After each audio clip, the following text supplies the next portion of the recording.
Each week, the Bible as Literature podcast brings you in-depth discussion of the biblical text in a format short enough for your morning commute, but long enough to be substantive, posing difficult questions meant to keep you engaged. If you value this work, please consider donating as little as 25 cents per episode. That's just $1 per month. To learn more, please visit patreon.com/Bible. That's patreon.com/Bible. Thank you.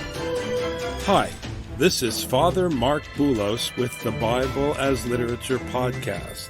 In the book of Leviticus, the Jubilee year is a time when everyone, even slaves, are restored to their families, their land, and their original homes. With this in mind, it is striking that Matthew draws a connection between the generation of Jesus Christ, the seventh generation in a genealogy built around multiples of seven, as the last generation before the Jubilee year. It is indeed striking because the movement of the people, both Jew and Greek, slave and free, is not to Jerusalem, but to the wandering in the wilderness, not to the line of David, but to the king whom the people rejected when they asked for Saul, the God whose kingdom in Matthew is now at hand. He who sits in the heavens laughs, the Lord scoffs at them. Then he will speak to them in his anger and terrify them in his fury, saying, "But as for me, I have installed my king upon Zion, my holy mountain. I will surely tell of the decree of the Lord. He said to me, you are my son. Today have I begotten you. Ask of me, and I will surely give the nations as your inheritance, and the very ends of the earth as your possession." Richard and I discuss the Gospel of Matthew, chapter 1, verse 17. You're listening to the Bible as Literature.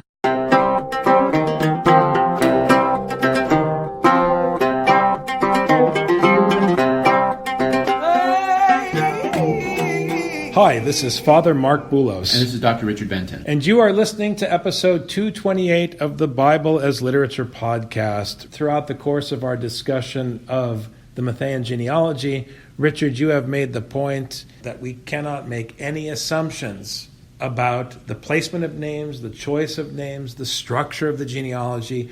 All of it is intentional, and we've shown that Matthew is in fact imposing upon a Gentile audience the Hebrew language and the canonical structure of the Old Testament and its storyline. Now we come to verse 17 in Matthew, and it would be easy to assume that when we talk about the number of generations, it's just by chance. But why did Matthew structure it 14, 14, 14? And then why would he waste precious space on the scroll to reiterate the fact that he structured the genealogy 14, 14, 14? Why 14? I mean, he could have done 13, he could have done 15. Is it just a number that he pulled out of a hat because it has to be some number? Or is there something significant about 14? Now, in his commentary on Matthew, Father Paul makes the case that these three sets of 14 relate to the Jubilee year in Leviticus. You shall sanctify the 50th year and proclaim freedom throughout the land for all its inhabitants. It shall be the Jubilee year for you. You shall return each person to his ancestral heritage, and you shall return each to his family. It shall be a Jubilee year for you. The 50th year you shall not sow, you shall not harvest its aftergrowth, and you shall not pick what was set aside for yourself, for it is a Jubilee year. It shall be holy to you. From the field you eat its crop. Now, the important point about the Jubilee in Leviticus is that 7 is included in the statute regarding the appointment of the year. 7 times 7. So something is going on, and in the Jubilee there's this restoration that takes place. So suddenly, if you look at the structure of the genealogy, you have 6 sets of 7, and Jesus begins the 7th set of 7. In Leviticus, you have these small jubilees every 7 years. And so once you've reached 7 of those mini jubilees, then you have the big jubilee, which is the one you just read, Father. So we have these sets of 7, 7, 7, 7. With Matthew, with 14, you've got 2 mini Jubilees, 14, 2 more, 14, 2 more. So then you end up with 6 of these mini Jubilees. You're beginning that last mini Jubilee before you enter into the big Jubilee. And so Jesus inaugurates the 43rd generation. So all the generations from Abraham to David are 14 generations. From David to the deportation to Babylon, 14 generations. And from the deportation to Babylon to the Messiah, 14 generations. Now, when I was working on my commentary on Galatians, Richard, I was tempted, and I held back, but I was tempted to say something about the number of years that Paul was in exile in the north before he came back to Jerusalem. He was in the north for 14 years. He also, in the canonical New Testament, produced 14 epistles. So was Paul producing his body of literature while he was in exile in the north before he came down to Jerusalem to hold Peter and James to account for the content of the gospel and their duplicitous behavior? But rereading Matthew and reflecting on this structure, 14, 14, 14, I wonder if there's something deeper going on here. Is Paul, in his epistles, carrying out the content of the 7th generation, the generation of Jesus Christ, which is a dynasty, a kingdom, a generation that's established in the content of the New Testament? It's an open-ended generation that ends time, so to speak, until the end of time. Matthew is telegraphing this idea that this is the beginning of the end. Once Matthew begins the New Testament with 14, 14, 14, the attentive reader, when he or she notices 14 appear later on, will be drawn back to this idea. The number 14 can no longer have a neutral sense. It's no longer simply one more than 13. 14 is a particular number that is used, and yes, we have the 14 years in the wilderness. We have the 14 epistles. How do we then draw these? What is the purpose of hearkening back to Matthew chapter 1 when we get to Galatians, when we get to the end of Hebrews and the end of the 14 epistles ascribed to Paul? We can't not notice. We're not allowed not to notice when 14 keeps appearing. That's simply a data point. It's indisputable. 14 is certainly there, but why? That's the discussion we need to have, and I'm grateful you brought up this point. You cannot simply say that it's just the number 14. You can't. It's literature. Matthew took time to point out that you have this 14, 14, 14 structure. Leviticus deals with the number 7 and multiples of 7. You cannot simply dismiss it. This betrays a kind of ignorance of the science of literature. Just because we Americans just talk, it doesn't mean that every generation that ever lived just talked. It certainly doesn't imply that these people just wrote.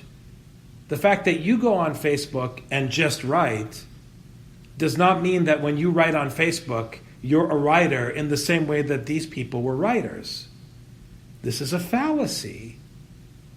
Now, with respect to the last generation, those who think about this genealogy as an historical genealogy then fall into the trap that our college professors fell into when they would try to deal with the New Testament. Why did Paul write as though it were the end of the world and then the end of the world didn't come yet? Was Paul crazy? Was he wrong? Was the New Testament off the mark? These questions, again, betray our inability to think in a manner as sophisticated as the people who wrote this text and the people who received this text. We are less sophisticated. We are less nuanced in our thinking. We are the tastes great, less filling, Democrat, Republican, conservative, liberal, pro-anti generation. Our minds have been dumbed down. We are blind to nuance. We are disinterested in meaning and subtlety. And we certainly have no patience for any literature that isn't binary or black and white. I didn't say simple versus complex. We love complex literature that says nothing, the way that people fall in love with the book of Job for the wrong reason. The writer of Job is making fun of complex language by putting it on the lips of all the villains in the story. The writer of Job is making fun of theodicy by putting it on the lips of Job. Why would God make me suffer? So people embrace the sin in the book of Job, but they ignore the clarity that comes at the end. So I'm not saying that Scripture isn't clear or black and white in that sense, but in its clarity, it has depth and nuance, and people have no patience for this. So when Paul talks about the coming of the Lord, when Matthew implies that this is the last generation, that Jesus begins the seventh set in a series of generations structured according to the number 7, the last generation exists in the content of the story. And the story is open-ended until the world truly ends, as I said at the beginning of this discussion. The implication is that we live in that generation the way that we realize the promise of the kingdom, even though the kingdom has not come. We live and we participate in this last generation, the kingdom of the Messiah, when we walk according to the precepts and the commandments that he gave his life for in the story. While the Israelites were in the wilderness for 40 years, it took them 2 years before they actually made it into the promised land. 40 plus 2, which is 42. We also have here 3 sets of 14. 14 plus 14 plus 14 is 42. So as we have the beginning of the last phase of the end times before the final Jubilee, we also have ourselves posed on the border of the promised land before we enter in with Joshua, who we probably should mention is the same name as Jesus in Greek. Joshua is Jesus. So as Joshua is poised on the edge of the promised land after being in the wilderness for 42 years, because it took the 2 years to finally get to the promised land, to get to the border, Jesus is now poised to enter into that land. So we're entering into the final phase before the Jubilee. We're poised at the edge of the promised land, and that's the number 42. But then we have the fact that it's broken up. Matthew could have said, and from Abraham to Jesus is 42 generations. He didn't say that. He purposely broke it up into 14, 14, 14. We have all this interplay of all these different things going on. It's like when we're looking at the names of the kings. The name of the king means something, but then we have the story from the Old Testament that also comes to bear in the story. We can't say it's A or B or I don't understand what else it could be. We have to keep digging and looking and making the connections we can.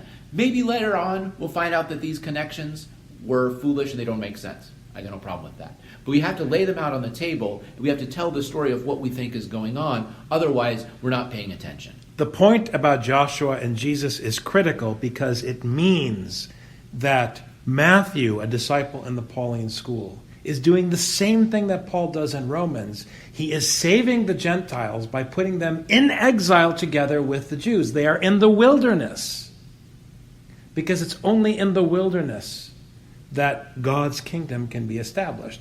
It's powerful that you have something that looks and smells like the inauguration speech of an American president or a Roman emperor or whatever, someone who is rising to power and being heralded and they're explaining why he's so great. It's pedigree.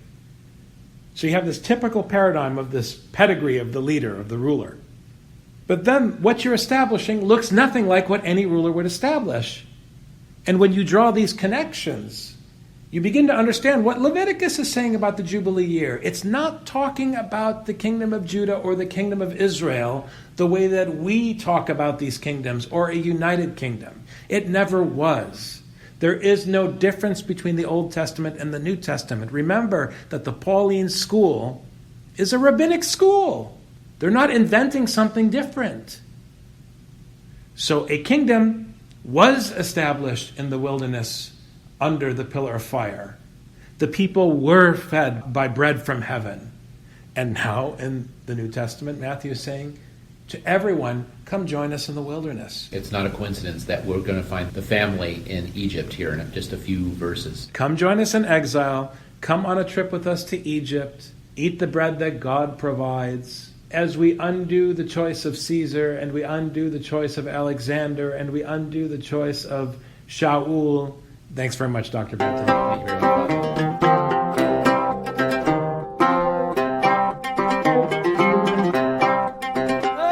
You've just heard the Bible as literature. Thanks for listening. The Bible as Literature is a production of the Ephesus School Network.